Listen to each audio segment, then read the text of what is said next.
I actually really like the changes Unity just announced. I know it's currently like heat crap on Unity moment. I fully understand. It is beyond irresponsible and harmful and permanently brand damaging to do what Unity did last week. If you haven't already heard about it, I'll pin my video in the description somewhere so you can go check that out if you haven't. The runtime fee that Unity planned to introduce to all Unity users at a certain revenue threshold was horrifying and would have put many businesses out of business, which is why I'm actually really impressed with the changes they announced today. It's clear they have listened, they understand, and they want to fix the wrong done here. Whether or not we can trust them going forward is a whole separate conversation, but I want to focus on the changes they announced today and how they've restored a lot of my trust in the Unity brand, engine, and honestly, how these things are better than a lot of the competition in the industry. Let's dive right in. An open letter to our community. You might have noticed that this article isn't by the CEO, it's actually by Mark Whitten. He's the lead of Unity Create, which is the team at Unity that contains the entire engine and a lot of the community stuff too. So I do think he's actually one of the better people to respond here because he's deep in the trenches and understands these things better than almost anyone else at the company. And after watching the live stream he just did, I'm relatively confident that he understands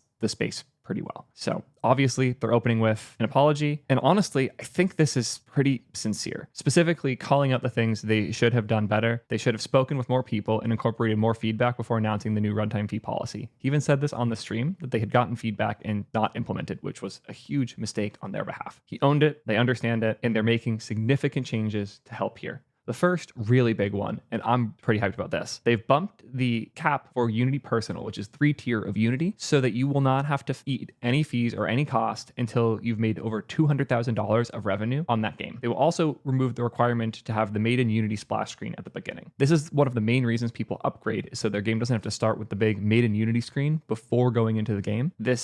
I really did not expect this change, and it's awesome to know that they're embracing smaller teams' desires to not have a game that feels like a hackathon project with the big Made in Unity splash at the beginning. It's a small symbol, but it also shows both that Unity knows where they're positioned in the market, which is everyone knows about their engine. They don't need to show off that this is their engine in the front of every game, and also that this is a thing game developers don't love, and getting rid of it in the free tier is just a really nice good faith builder. They also specify here that no game with less than $1 million in revenue over a 12-month window will be subjected to any of the new fees. That's a big deal. $1 million in rev per year is sizable. It's not massive, like that would comfortably fund a 5-person team, but barely. And when you consider all the other fees and costs, marketing, all of that, $1 million a year is still a pretty small studio. Regardless, for them to not have to pay any fees to Unity beyond the seat cost is a nice change. For Unity Pro and Enterprise, they're also making significant changes. First and foremost, the fee has been moved to only affect the next version of Unity shipping next year. So if you stay on the current version of Unity, if you're working on projects that you choose to not upgrade, you will not be affected by these fee changes at all. That's a huge deal, and I expect a lot of developers are just going to stay on an old version because of this. But now they have an incentive to make the next version even better. Unity now, more than ever before, has a fire under their asses to make Unity great. And if they want to make the additional revenue of these changes, they're going to have to convince people to upgrade.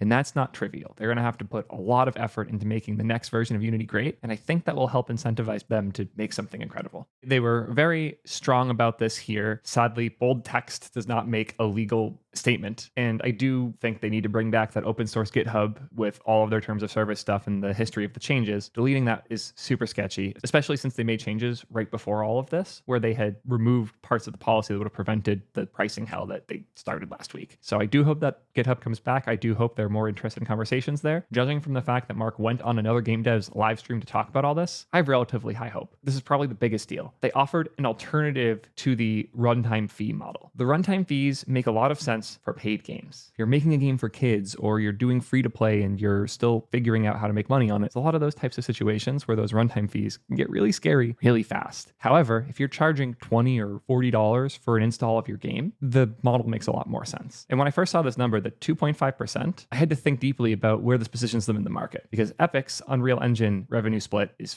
5%. So if you use Unreal Engine and you hit a certain threshold of revenue, I believe it's $1 million a year as well, you will be charged a 5% revenue split from that point forward on all new revenue made. This is all self-reporting, which I like Unity's also doing.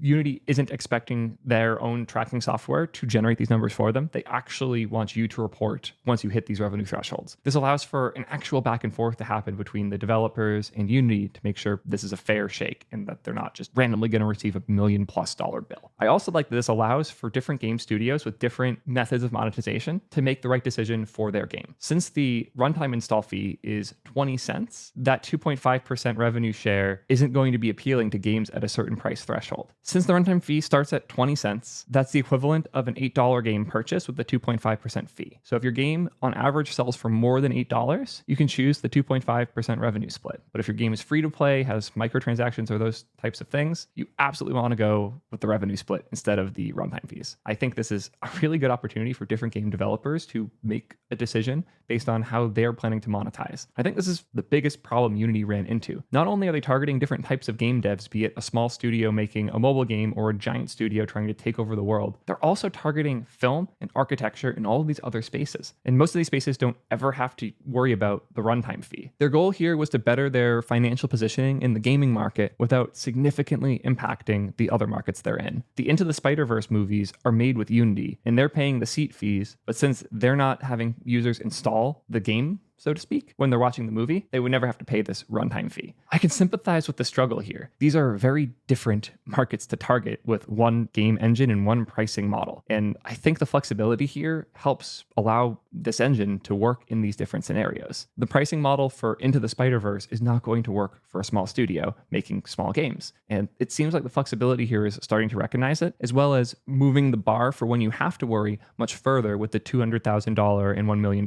caps. This makes a lot of sense to me. I'm actually really pumped with the way they've made these changes. This continues to make Unity one of the, if not the cheapest major game engine when compared to, I guess, Unreal is the only real option. But when you look at Unreal Engine and you look at Unity, Unity is actually significantly cheaper. If your game is $20 or more and you choose to go the runtime fee direction, you're effectively paying a 1% fee compared to the 5% you'd be paying with Unreal Engine. So again, depending on how you choose to monetize your game, you have two really compelling options. And in some models, the runtime fees would have put a company underwater over 200% of their revenue. You never have to worry about that if you pick this 2.5%. There's effectively no way to bankrupt yourself by going with this option. And it makes doing the math and figuring out your budgets going forward significantly easier. I'm genuinely relieved to see these changes come out. I might not be the biggest fan of Unity, either the engine or the company, but I am a huge fan of a lot of games made on Unity. My favorite game of all time, Outer Wilds, was built on top of Unity, and there are many others that I love that have been made and will be made in the future using this engine. The amount of damage this could have done to the entire game industry is surreal. And because we all pushed back, because the community rallied around this issue, we were able to prevent this change from going through. It's awesome to see the power of the game dev community. I've never seen it come out as strong as it did in this time. I've never seen the average gamer care so much about the needs of game developers, and I hope we can maintain this going forward. Game dev is one of the least rewarding fields in the world, not even just within software, which without question, game dev is the least rewarding software development field. It is important to recognize how hard it is to find success in this field. And I'm really tired of the culture of ignoring and even shitting on game developers for the hard work that they're doing. This is an opportunity for our entire industry to unite